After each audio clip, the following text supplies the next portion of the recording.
I'm excited. I'm personally excited. We got Andrew Lacy here, and we're going to be talking about Readback deposition software. Who else would want to talk about anything else?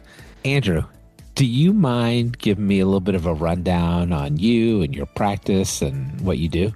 Sure. So I previously worked for a large D50 law firm, Reed Smith. And then one day I decided that I just was, ready for a complete change, quit my job, started my own law firm doing plaintiff's employment law about 4 years ago.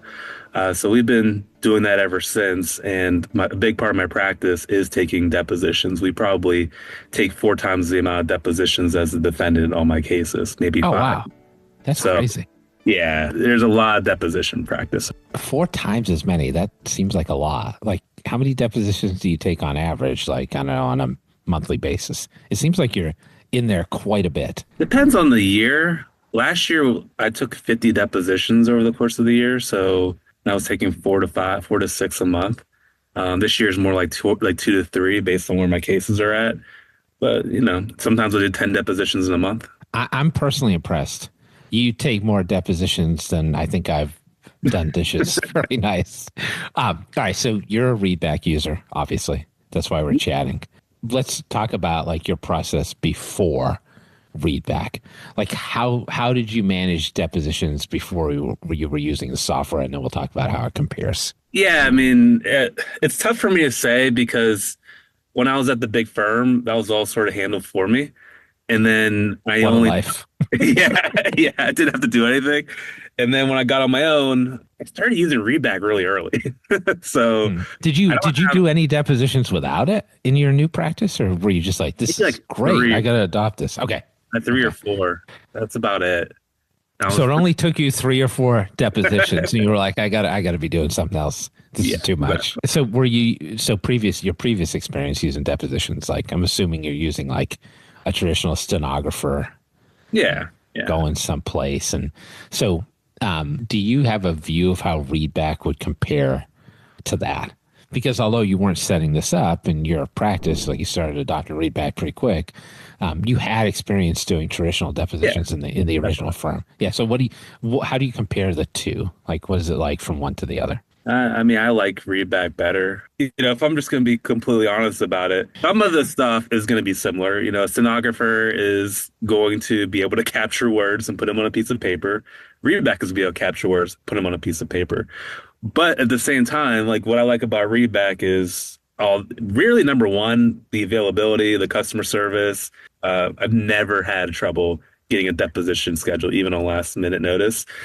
Obviously there's the perks, right? Like when I was at Reed Smith, I did have a viewer for my depositions sometimes because I would pay the extra however much money because we could afford it. But on the plaintiff side, I get their viewer in all these depositions, and it's just crazy how defense lawyers won't even use it, even though they have the option. I think it's such an advantage. You're sitting there feeling like a boss. Yeah. You're like, I get this advantage over these guys. They don't even know it. They're like too proud. I don't know. Like every single deposition, the guardian asks them, do you want to use our viewer? And they say no. Every single time. Really? I've never had a defendant actually say yes. That's crazy. Good for you, though. Like, that's your advantage. All right. That's really cool. So let's talk about some of the feature sets of the product. What are your favorite features in Readback?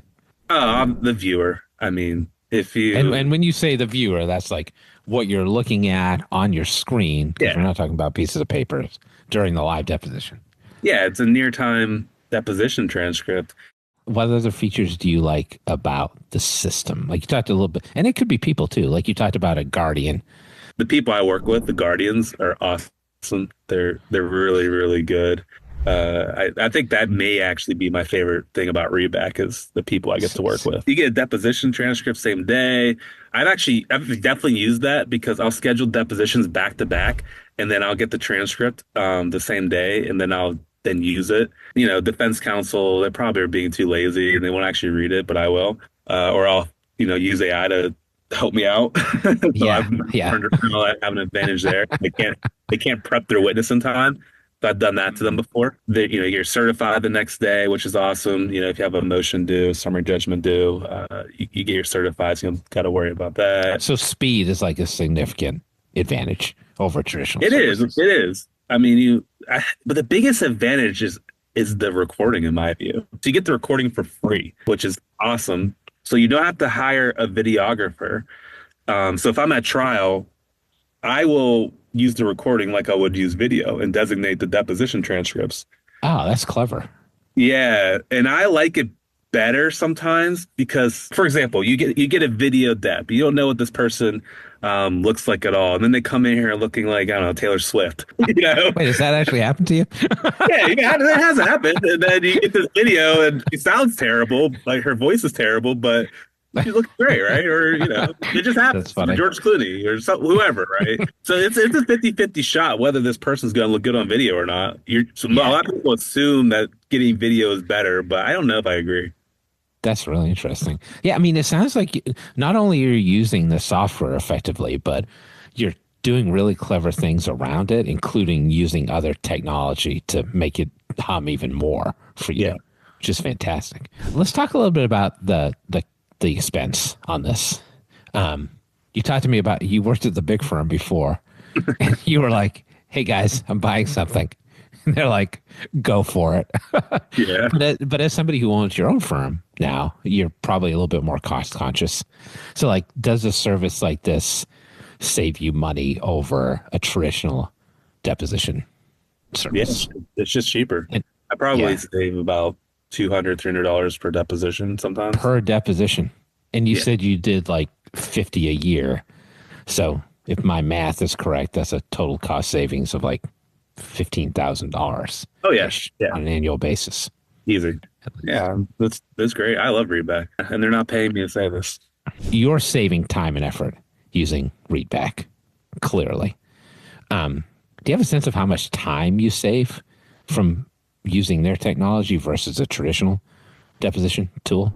That's a hard one for me Yeah, to quantify. yeah. This is going to be an answer that's just dishonest. I would say none, but because I am using the transcripts to do more things. So Hmm.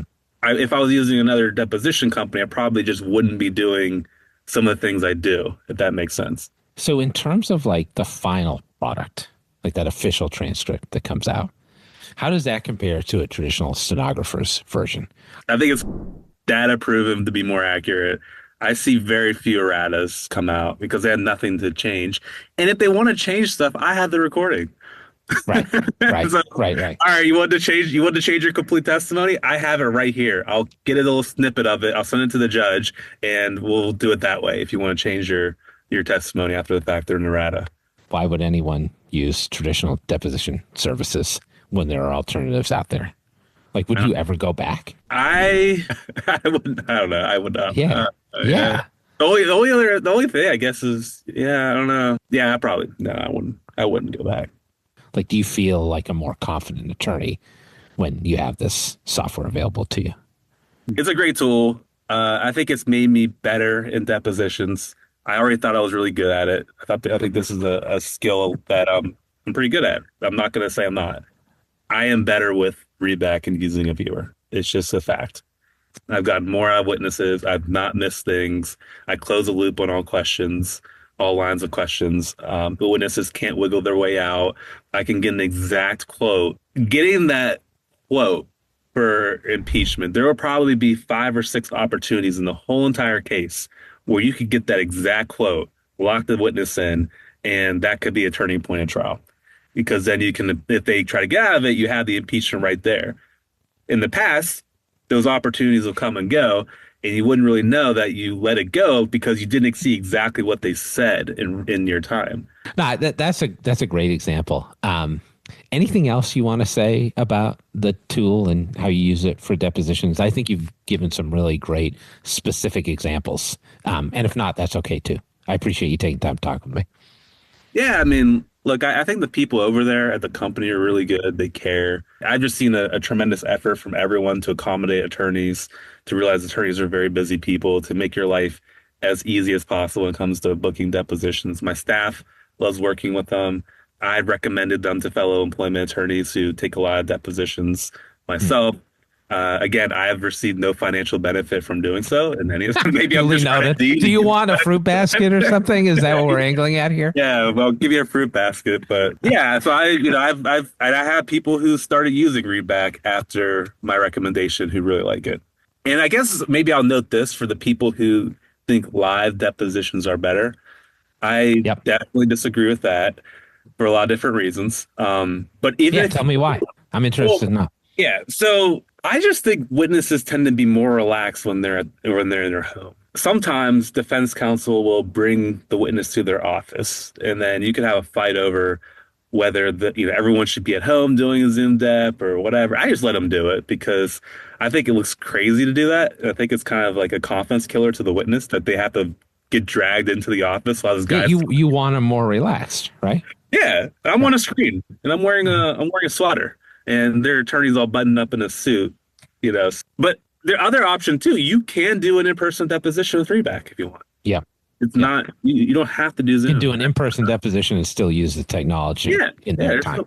Yeah, you can do that if you want. Anything else you want to add? It's nice taking a deposition with your dog in the room too. You can, as long as it's quiet, right? Maybe a well-behaved dog. My dog's very well-behaved. So yeah, I would recommend it. I think my firm to date has probably taken 100, we're kind of closing on 100 depositions for Readback. Yeah, I would assume we're getting there. We didn't have as many this year, but 100 depositions, no real significant issues, and really no real issues of any kind. I've never had an issue. That's a pretty big sample size. Yeah. Andrew, thank you for chatting. I really enjoyed this. I never thought I would have this much fun talking about depositions. But here we are. So we've got Andrew Lacy for Readback, and thank you, sir, for taking the time. I appreciate it.